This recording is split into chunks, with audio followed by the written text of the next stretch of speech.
Oi, gente, hoje vamos falar sobre Gregório de Matos e analisar os seus poemas. Bom, Gregório de Matos é esse cara que vocês estão vendo aqui na tela. Ele nasceu em Salvador, na Bahia, dia 23 de dezembro de 1636. Bom, ele era filho de Maria Guerra e seu pai Gregório de Matos. Bom, ele vivia numa família rica e também, pois seu pai era um nobre português. Ele estudou primeiro no Colégio dos Jesuítas, na Bahia, e também mais tarde se formou em Direito em Coimbra, em Portugal. Após isso, ele representou a Bahia nas cortes em Lisboa e ganhou o cargo de procurador. Após isso, retornou ao Brasil e exerceu os cargos de vigario-geral e tesoureiro-mor. Depois acabou sendo afastado por se recusar a usar a batina. Bom, após isso representou a Bahia nas cortes de Lisboa, em Portugal. E depois disso acabou ganhando a função de procurador e voltou para o Brasil, exercendo os cargos de vigario-geral e tesoureiro-mor, onde foi afastado por não querer usar a batina e acabou falecendo com 59 anos em Recife e porque foi condenado ao degredo na Angola e acabou contraindo uma febre. As obras de Gregório de Matos reúnem mais de 700 textos de poemas líricos, satíricos e religiosos. Bom, essas obras foram incluídas no Barroco, que era a escola literária da época. Bom, elas incluem jogo de palavras, uma variedade de rimas e a linguagem popular e alguns termos de linguagem tupi e de outras línguas africanas. Bom, Gregório de Matos acabou não publicando as suas obras enquanto estava vivo, e pois tinha muitas controvérsias sobre a autoria de alguns escritos. Inicialmente, suas obras foram publicadas por Francisco Adolfo de Bernhagen, Visconde de Porto Seguro, no livro Florilégio da Poesia Brasileira.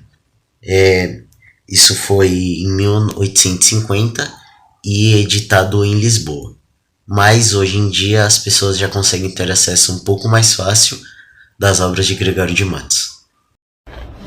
Um calção de pindoba, a meia zorra, camisa de urucu, mantel de arara, eno cotó, arco e taquara, penacho de guarás em vez de gorra, furado beiço e sem temor que morra, o pai que ele o invasou com uma titara, porém a mãe que a pedra lhe picará, por exprimir-lhe o sangue que não corra, a larve sem razão, bruto sem fé, sem mais lei do que é do gosto, quando erra, de paiá tornou-se em abaeté. Não sei onde acabou, oi que guerra, só sei que deixa Adão de Massapé, procedem os fidalgos desta terra. Bom, esse foi o poema Aos Caramurus da Bahia, de Gregório de Matos. Então, é um poema difícil de entender para qualquer pessoa, porque parte dele está em Tupi-Guarani. Tupi-Guarani que seria uma tribo indígena originada da região do Brasil. Não era Brasil na época, mas eles viviam nessa região. Então, essa língua foi utilizada porque ele queria criticar a nobreza da colônia do Brasil.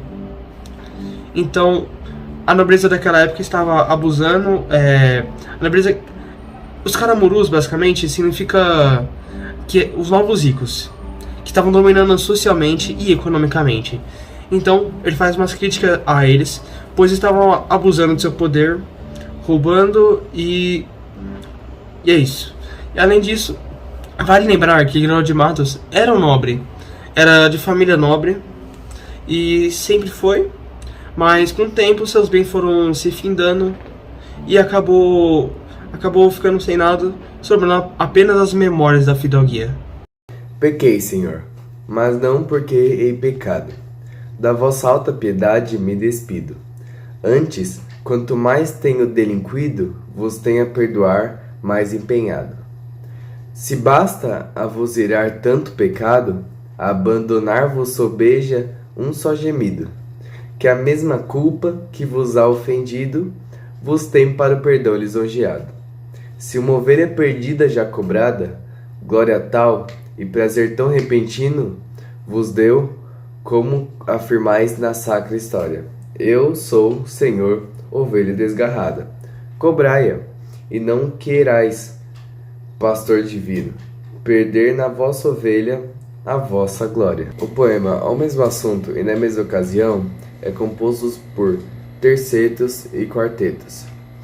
Bora lá fazer uma análise. Na primeira estrofe, o eu lírico declara que espera a piedade de Deus, pois mesmo que ele seja um mero pecador, sabe que Deus luta e vai atrás para salvá-lo. Na segunda estrofe, o eu lírico afirma que o arrependimento do pecador ativa a ira de Deus.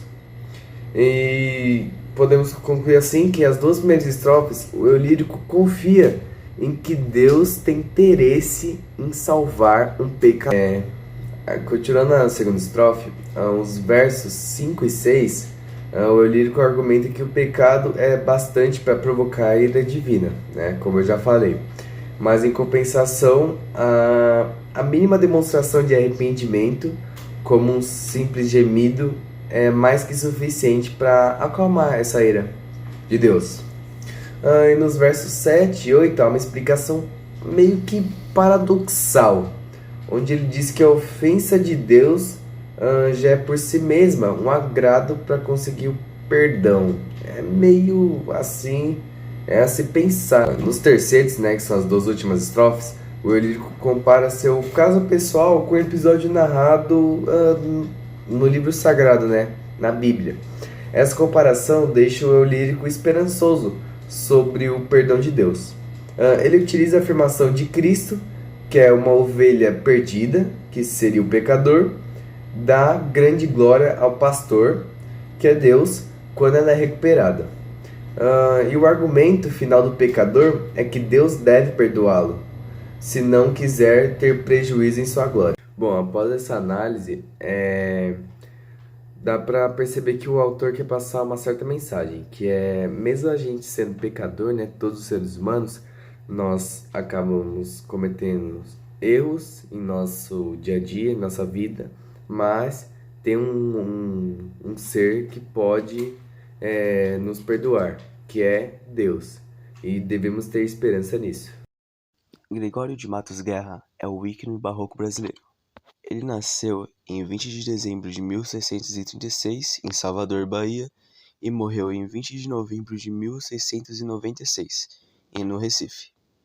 Bom, Gregório ele é marcado por essa espécie de briga entre uma sociedade normal, que é a de um homem bem nascido, e a outra absurda, que é composta por pessoas oportunistas, mas estão instaurados no poder. A poesia dele se divide em duas vertentes: a lírica, dedicada a Ângela, a sua esposa, a musa inspiradora, e a satírica, que foi a última que o autor ficou mais conhecido, assim, que até levou o apelido dele de Boca do Inferno.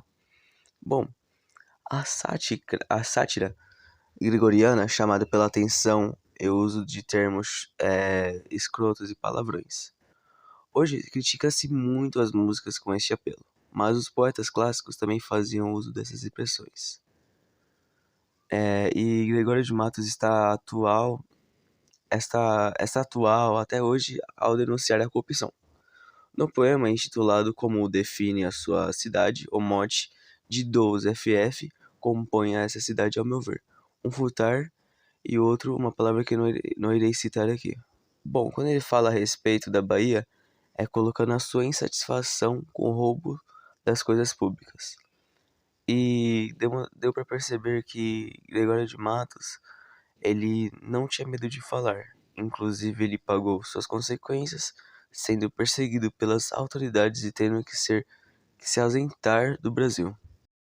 Sobre o poema de Gregório de Matos, As Coisas do Mundo, a gente pode analisar que possui um caráter moralista e uma crítica aos oportunistas.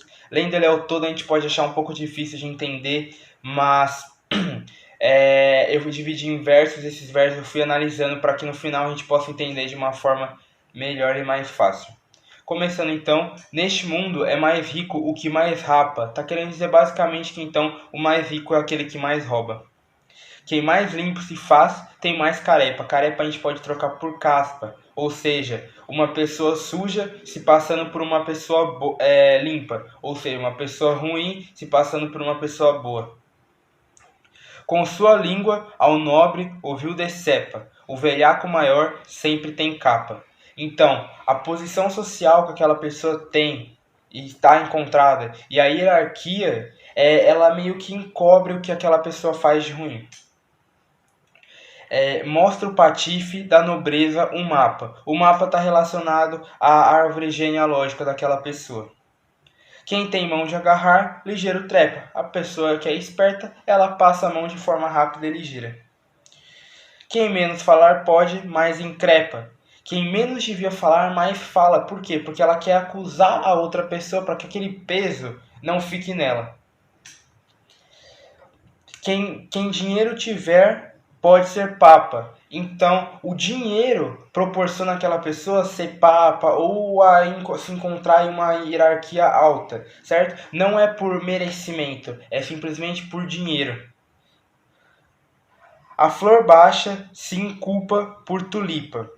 A flor baixa ela significa uma pessoa de classe baixa e a tulipa a nobreza. Então seria uma pessoa de baixa posição social se apresentando em condições de nobreza.